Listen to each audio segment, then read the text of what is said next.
We're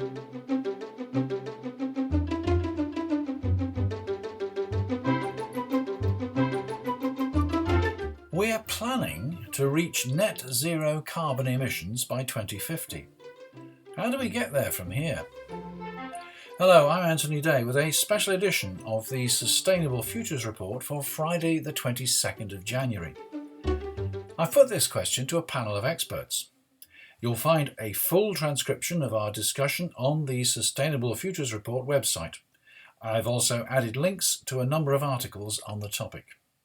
I'm sure this debate will run and run. Anyway, here's what the experts told me. Well, if we could make a start, then what I'd like to do is to invite each of you to introduce yourselves, and then we'll go forward to a discussion. So, Nicola, would you like to kick off? Sure. My name's Nicola Steen. I've been working on trying to find solutions to climate change since the late 80s, when I worked with the first person in the world to consider cap and trading carbon emissions as a solution to reducing emissions in the world. So that guy was Michael Grubb at Chatham House. I've since worked for, I was at Chatham House, then I went back and studied economics at Birkbeck. I've worked representing the electricity generators through the 90s, helped design and instigate the first pan-economy emissions trading scheme, the UK emissions trading scheme. We've now got a UK emissions trading scheme take 2 as of about a week ago. And and then I worked for one of the biggest brokerage companies in the world, building the markets, the carbon markets. So I worked for CO2e.com through the 2000s. And recently I've rejoined a company that's trying to build those markets. Unfortunately, that still needs to be done. But it's I feel it's a very valid thing to be doing. And I'm working for a company called Redshaw Advisors. Thank you very much, Nicola. Welcome to Alessandro. Thank you for joining us. We're just going round and introducing ourselves. So, Alessandro, if you'd like to introduce yourself. Sure. My name is Alessandro Vitelli. I've been a reporter covering energy and carbon now for about 30 years. I work for myself. I'm a freelancer. I write about markets. I write about regulation and policy, and as well as that, the United Nations climate negotiations. I focus on the European market at the moment, but I do follow developments around the world. Thank you. Deirdre Lane, welcome. Yes, so essentially I'm fortunate to know Nicola and Alessandro for some time in the carbon markets. So essentially my background in finance is establishing commodity trading exchanges. And when the carbon market started, we were super excited because those of us in the industry thought the carbon market would be a catalyst to change in behavior and finance greener regenerative practices in the background. So when the markets kicked off, we joined a group of women in carbon, very excited professional financiers, lawyers, etc., who really wanted to make a difference. So just like every other market, the market had its hiccups, it had its frauds, it had its scandals, and it's still ticking over. So currently back in Ireland, when I returned, I was so horrified at such little action actually happening. So somebody likened it to a muffin, and on top of the muffin, you have not a cherry, but a tiny piece of Lego. So what we were doing was the icing on the top, and even that was wrong. So, I'm very excited to see different ways that people currently are taking serious steps back to reimagine how the economy can look, to shift our mindset from a linear to a circular economy. So I'm very much about empowering people to make our own choices and to take greener regenerative actions in our own spend, our own investments, and different ways to do so. So the movement I've set up, having spoken to Amina Mohammed, was a very frank conversation. It was like, Amina, nothing's happening. I'd like to do this and this and this. And she went, do it. So we have a Shamrock Spring in Ireland, and it's a green movement, empowering people to use their voice to make choices and empowering other groups and community groups to take action on greener steps. Thank you very much. And Chris Goodall. Chris, please introduce yourself. Yes, hello, I'm Chris Goodall. I have less qualifications to be on this talk than anybody. I'm a writer and business person in the energy transition field. I've written 6 books, mainly aimed at a general audience, not specifically at professionals. In one of my last books, I wrote a chapter on why carbon taxation was an important feature of the attempt to get the world to move faster towards net zero. Thank you very much. Well, what we want to discuss this afternoon basically is how organizations, how states get from the present state to net zero carbon emissions in 2050. And do we actually encourage individuals and organizations to change their behavior through a system of carbon trading? Or do we introduce subsidies? Or do we have penalties? Or do we have taxes? Which way is the way forward? I'm going to ask Alessandro, would you like to start on that point? It's my belief that using carbon markets and dynamic pricing for carbon offers a price signal that generates the innovation required to get to low carbon technology. If we look at what's been happening, not necessarily directly in the carbon market, but more in the allied fields like renewable energy, setting prices which disadvantage high carbon generation has developed or has triggered a massive investments in clean energy generation. And that is bearing fruit now in the form of rapid deployment worldwide. The cost of renewables has been driven down through its incorporation through a market mechanism, the power market, to a point whereby it competes without any subsidy anymore. So that, to me, suggests that market structures can be employed usefully to send strong price signals into new technologies. Chris, would you agree with that approach? Yes, I think not only that, I'd add one comment to this, is that most of the major participants in the CO2, the greenhouse gas producing industries, also want to see a proper price on carbon, so that their actions to move towards net zero are not disadvantaged by the fact that they're competing against other operators who don't face similar imperatives. So an international, a global carbon price would be ideal, possibly something like a border taxation scheme such as the EU is contemplating if that doesn't work. Would you like to add to that, Nicola? Are people or governments actually doing these things? Are they taking steps, sufficiently large steps in the right direction, in your view? Well, that's 2 different questions, I think. Governments, I mean, I thought it was great that the Prime Minister, the UK Prime Minister, Boris Johnson, said that we would be going for at least 68% reduction on 1990 levels by the end of 2030. That is an incredible statement when you think about, well, where we were in 1990, effectively, you know, when I started up working on this, that someone would say that is incredible, or the amount of renewable energy that we have in the mix now. Or the government's 10-point plan. I mean, the two announcements are announcements, and what's key is how we're going to get from where we are to there. So, yeah, it's wonderful to have. I really think it's great to have such announcements. You know, China's making announcements. We don't know yet what President Biden, forthcoming President Biden, is going to say. But you know, commitments are great, but then you need action. So I think we are seeing leadership, and you know, the UK's got the presidency of the COP next year, so that's all great.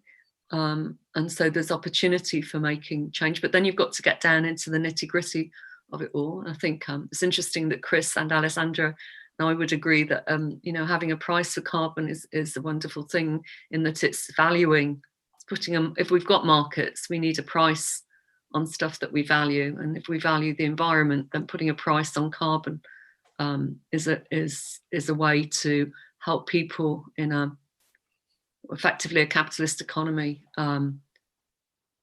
plan their business and value the environment. So I think that is good. I don't know if we'd agree necessarily from comments earlier on how we would think we could perhaps get to that price, but it's great that we agree on that. And I would imagine, well, you can ask Deirdre if she agrees as well.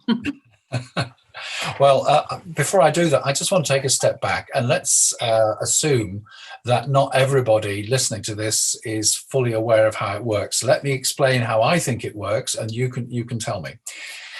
So, as far as I understand it, carbon credits are a permit to pollute, and certain organisations, large polluters, industries, and so on, are assigned an allowance of these permits by some sort of central body.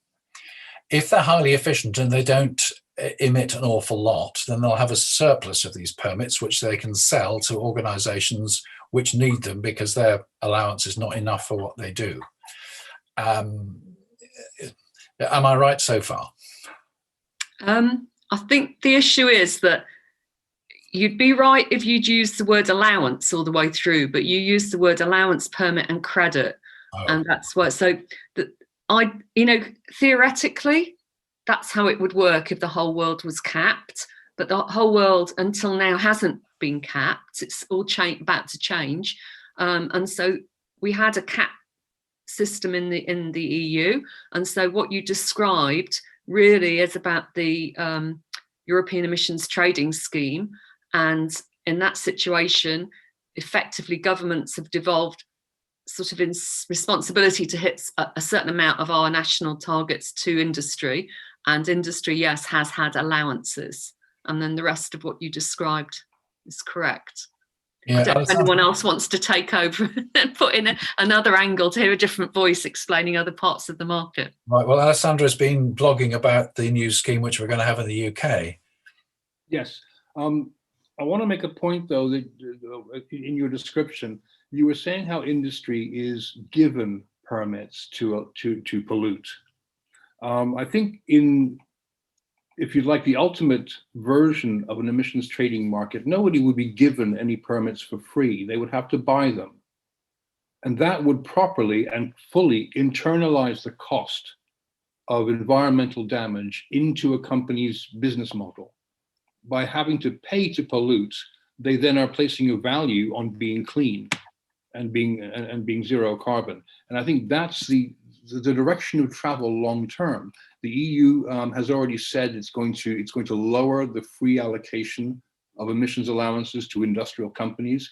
The UK plan, I'm sure, will follow much the same trajectory, whereby gradually every year fewer and fewer free allowances are given out, forcing industrial companies to take on board the cost of what they're doing. And I think that is an important element of an emissions trading system. Okay. Deirdre, if an organisation needs more allowances than it's got, needs more than it can actually buy, then what happens? Is it penalised in some way? Presumably by the government, which is organising the whole scheme? It depends on the nature of the organisation. Is it a state organisation? Is it a private organisation? You know, there's different regulations and different trading systems for different organisations. There's voluntary organisations as well.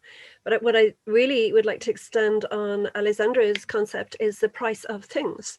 So as a person within any organisation, before you procure any item, even an onion for the canteen at work, if you know the true price of that article, the carbon price, based on the staff that had to grow the onion, the person that had to deliver the onion to the shop, the person that had to bring the onion to the canteen, etc. If you actually could visualize, even on one simple item in the workplace or in your home, the true cost of that carbon. So then you could juxtapose the one that you've got in your garden or your local farmers market against the one that's been grown in the south of France, the south of Spain, from somebody who's suffering from climate injustice, who's been trafficked to Spain to grow these onions or whatever cheap product that we're importing.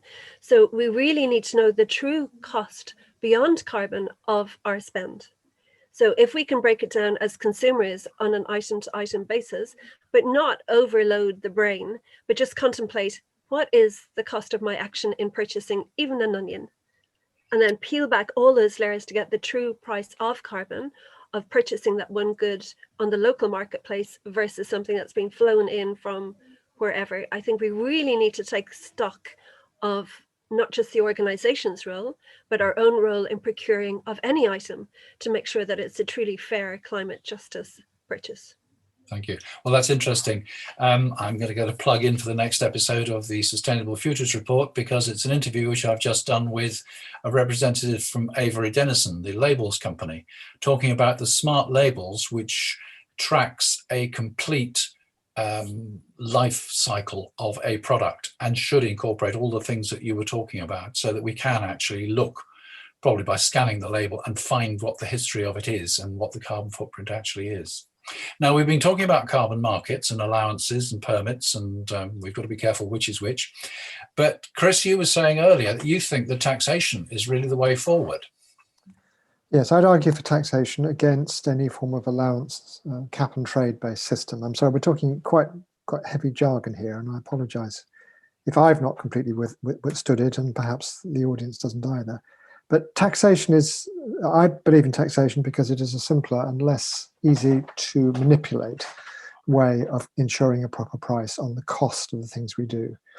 So the core idea in a carbon taxation system is that anybody who's responsible for combusting something which results in CO2, such as the use of oil in a car or gas in a power station, pays a price for each ton of CO2 that's emitted to the atmosphere. Perhaps $50, perhaps $100, or something like that.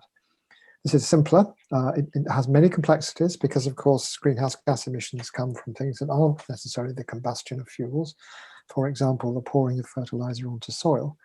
But I think those problems are small compared to the logistic problems of cap and trade schemes, permit schemes, which have been historically around the world manipulated by large producers to ensure that they get the allowances for free or cheaply compared to potential competitors. And therefore, it's anti-competitive, more difficult to enforce than a properly run carbon taxation scheme. And we should no doubt go on later to talk about the disadvantages of carbon taxation as well.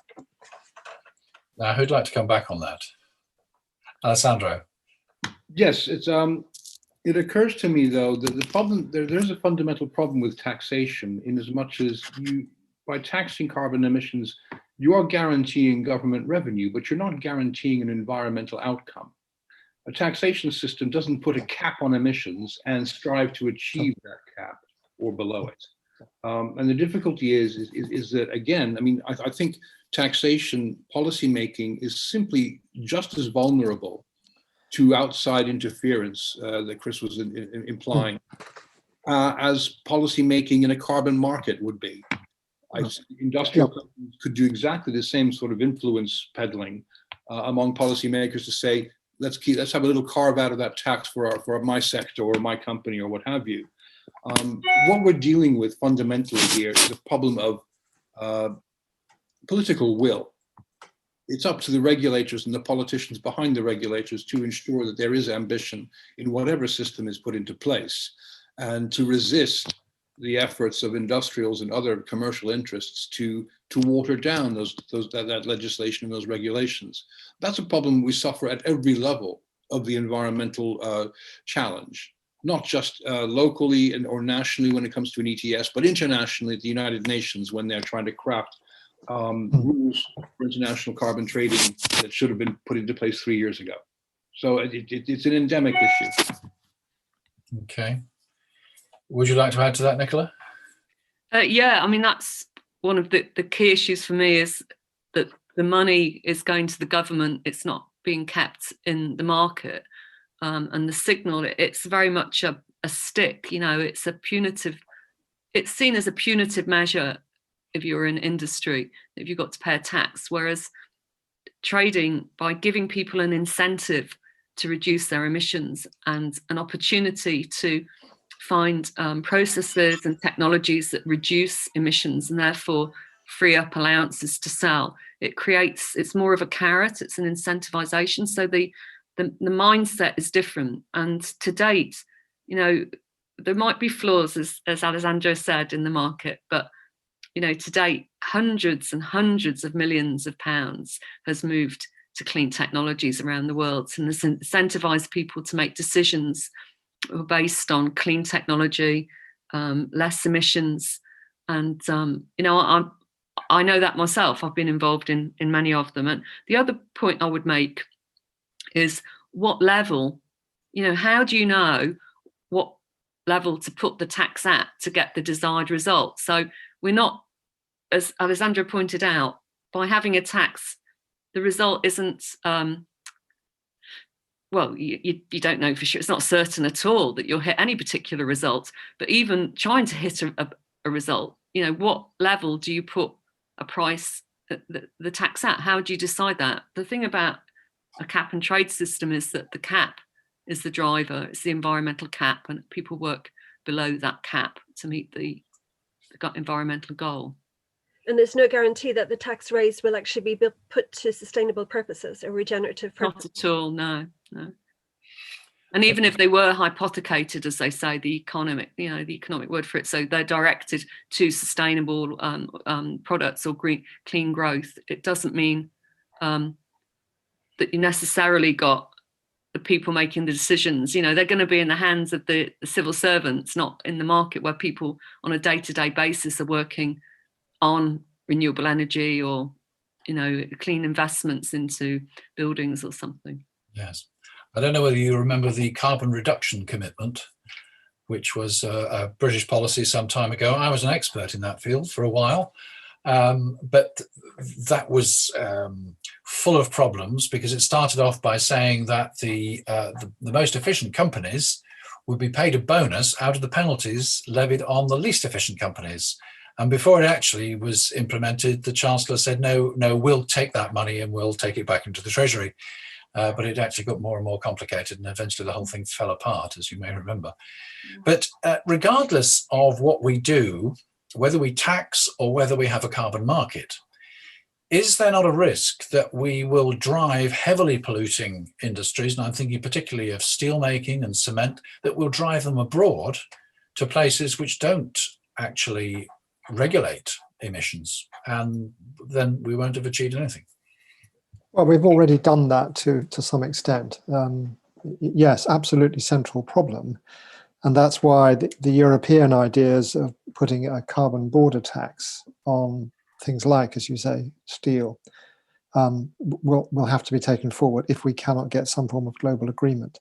But I think the last year has shown that it ought to be possible to get some form of global agreement, although it's going to, of course, be incredibly complicated. Nicola talked about the difficulty of establishing a price. Now, what my work is partly about is trying to work out how much it would cost to turn heavily carbon productive in producing industries such as steel making, fertilizer, etc., into towards a technology that doesn't involve the combustion of fuels or the use of the emission of carbon dioxide or other greenhouse gases. And very, very roughly, in general, that's somewhere between $50 and $100 a ton. So $100 a ton CO2 price would, in my opinion, almost certainly lead to very rapid decarbonisation of the major producing industries. And it's also a significant disincentive, for example, to cultivation and eating of meat. Nicola, you've got a point, and then Alessandro wants to pick something up, I think. Yeah, but the margin there is between $50 and $100. And as an academic, as an observer, to look at economies when each company will have a different cost of abatement, to talk about having a $100 tax when a $50 tax might actually get the results we achieve when we're facing all the things we're facing in our economy, and it's different in France and it's different in Australia and India, then we can't have that margin of error. My team in Redshaw's, we have a market update twice a day of what's going on, and the price fluctuates. That people are responding to loads of different signals all the time, and to have something as I don't know what the word, I forgot my economic vocabulary, but the sort of as it's just a bit clunky, really. I know that's not an economic term, but you can't afford. We can't afford to be that imprecise. Another thing that I wanted to just raise in conjunction with the idea of offshoring production due to high carbon costs is more and more countries are bringing a cost of carbon to bear upon their economies. In 2021, we'll see the UK's own little market starting up, yes, but that's just continuing the EU ETS. In China, they're going to be launching, hopefully this year, their nationwide emissions trading system. Now, it's not perfect, it's not a real cap on emissions, but it's a step in the direction. Latin American economies are doing the same thing. More and more countries are seeing that a price on carbon actually could be the way forward for them.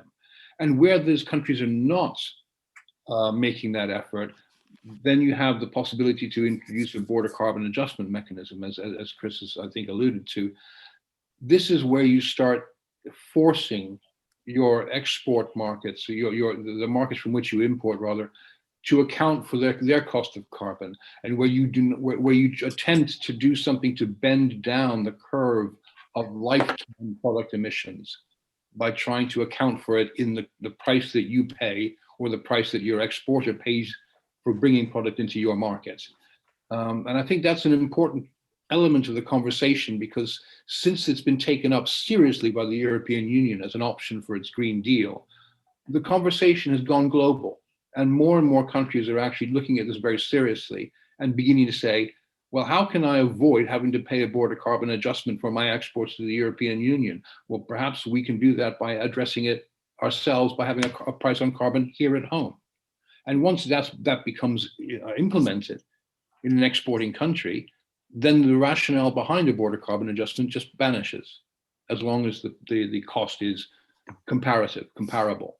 But I think that there are ways in which the world is reacting and growing and developing towards a low carbon future that mean that maybe these last ditch measures that the EU is considering and other countries are considering may not be required.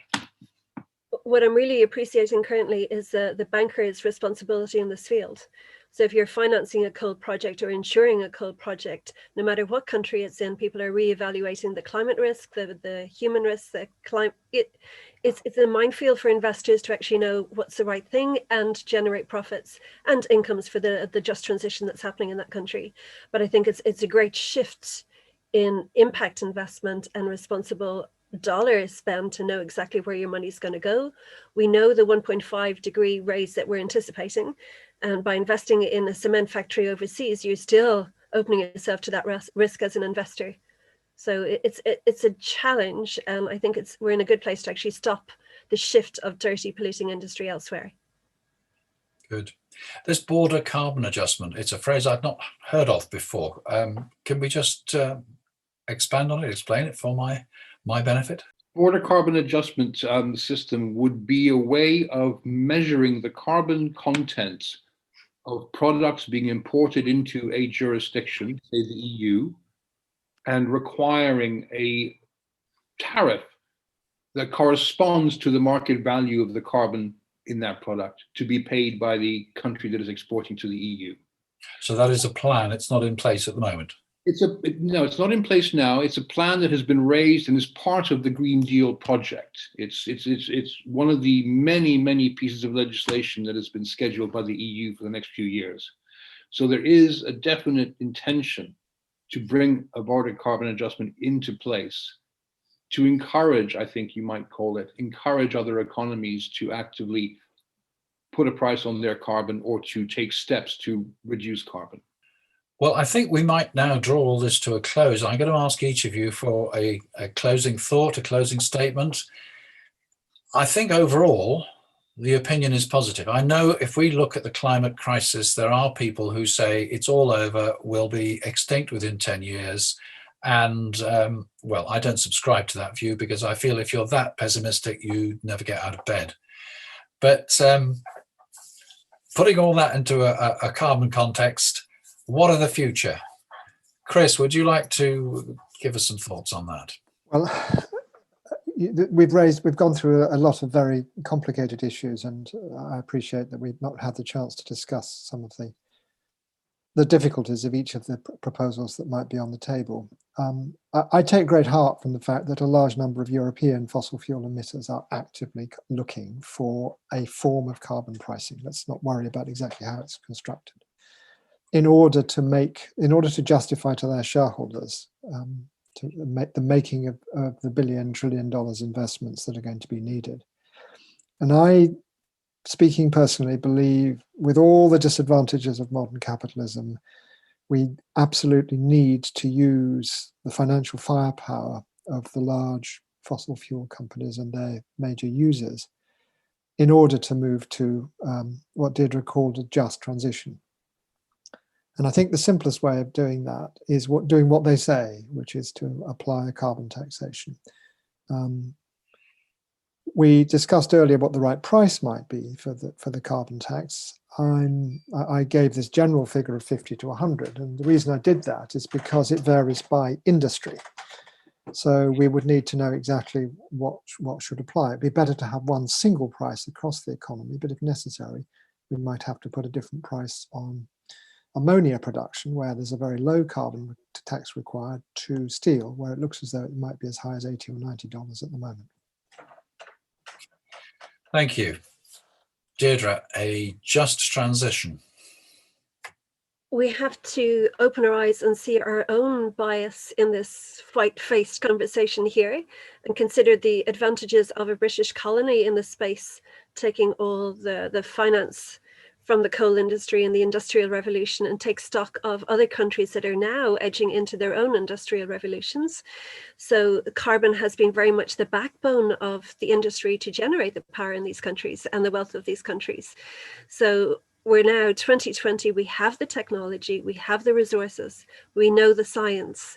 We have to get the message from the grassroots, like the Greta Thunbergs of the world, to the grass tops within these companies and the companies investing our pensions, to go and take the right decisions, a greener decision, a cleaner decision, because we have polluted this atmosphere so much. And in fact, I'll share a fact with you. Just yesterday, I heard a podcast about trees. So the more carbon we have in the air, the more insects have harder shells, and they're reproducing by 30% more, because insects were on the planet before trees. So these insects will survive. The trees are having ash dieback, etc. I'm actually from Kildare, and our oak tree, Kildare means Church of the Oak. The oak will survive huge fluctuations in temperature changes, which we're seeing throughout the globe. But it's very interesting if we actually extrapolate the price of carbon on the effect of all the different biodiversity that we have on this little planet. And I think we have to have a deeper conversation within the scientists and the investment community and ourselves to see what's actually happening when this carbon is released. So beyond an economic conversation, to have a true conversation on what species is thriving and not thriving. So I'm optimistic on accountability of our policymakers and the voice of the people in making a difference. Alessandro, are you optimistic? I am. I think that there are a lot of very brilliant people involved in crafting our response. And I've seen it over the past 15, 16 years in my observations of the carbon market, how solutions are found that always manage to improve the end product. And I think that we've seen over the past 4 years here in Europe, more of the same. We've seen how events such as the growth and proliferation of US shale gas has lowered the cost of using low carbon gas to the point that coal has become marginalized. People have taken account of these price developments, and their policy making going forward takes that into account. You know, how do we deal with coal? It's fine, it's going by itself, we're just going to edge it towards the door. What happens after that? We have people now talking about hydrogen in Europe, people crafting policies to use hydrogen as an industrial fuel and a process element that would render it, if it's made properly, completely carbon neutral. So there are many fine minds working who've employed not just the market structure, but the policy structure in Europe to combine it to driving us to a higher ambition here in Europe, as evidenced by the new 55% target. Thank you. Nicola, the future. I'm an optimist. I I would like perhaps to use some different words for some of the things we've been describing. I would suggest that, like Alessandro, we know, I mean, we've known each other quite a while, and Deirdre as well. But we know hundreds of people. I run a networking event actually where, people come together. There's hundreds and hundreds of people who've been, thousands now, who've been working on clean, sustainable development solutions for decades. And I would suggest that what we need to do is to harness all those brains, all that energy, to, the knowledge and the creativity and the practicality that's within that community. And it's almost a democratization of finding a solution. The same people who are industrialists or financiers also have family and friends and communities. And so I would suggest, rather than saying, well, it's a market mechanism versus a public mechanism of a taxation, that I would say, let the people work together. Let us come together and find great solutions, rather than have a top-down solution imposed. It's just, we haven't got time. We need to harness everything that we've got and all the different solutions that we have, and we need to work with government to change trajectories even further than they've been changed already. Well, thank you, and very many thanks to all my guests today: Nicola Steen, Chris Goodall, Deirdre Lane, and Alessandro Vitelli. Thank you all. And thank you too for listening. Thanks in particular to my patrons for your continuing support, which allows me to finance transcriptions like these, as well as paying for the hosting costs of the Sustainable Futures Report. Back to normal, back to a normal schedule from the 1st of February, which is the date for the next edition of the Sustainable Futures Report. I'll be looking at coal from Australia, where it ends up and why. Also fish. I've just read What a Fish Knows by Jonathan Bolcom. I'm no vegetarian, but after reading it, I really don't want to eat any more fish. As the lockdown goes on, stay safe, stay strong. We have never experienced anything like this before. It's clear it's affecting some groups far more seriously than others. We need to pressure governments to change that, and above all to prevent them from thinking that austerity will be the ultimate solution. I'm Anthony Day. That was the Sustainable Futures Report. Until next time.